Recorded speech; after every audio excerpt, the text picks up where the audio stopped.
একদিন অনেক ধনী এক লোক তার ছেলেকে নিয়ে বেড়াতে বের হলেন। তার উদ্দেশ্য ছিল গরিব মানুষরা কিভাবে দিন যাপন করে তা তার ছেলেকে দেখানো।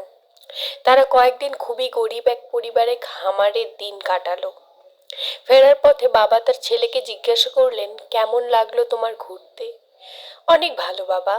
তুমি কি দেখলে দরিদ্র মানুষেরা কিভাবে দিন কাটায়? বাবাটি জিজ্ঞাসা করলেন তার ছেলের কাছে।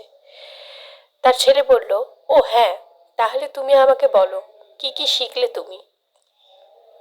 ছেলেটির উত্তর ছিল এরকম, আমি দেখলাম আমাদের একটা কুকুর আছে আর ওদের চারটা।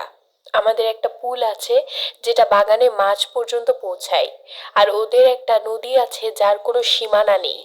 আমরা বিদেশ থেকে আনা বাতি দিয়ে আমাদের বাগান সাজিয়েছি, আর ওদের তারা ভরা বিশাল আকাশ আছে।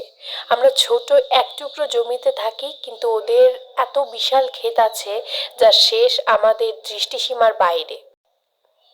আমাদের খাবার কিনে খেতে হয়, কিন্তু ওরা নিজেদের খাবার নিজেরা চাষাবাদ করে। আমাদের চাকর বাকররা আমাদের সেবা করে, আর ওরা অন্যদের সেবা করে।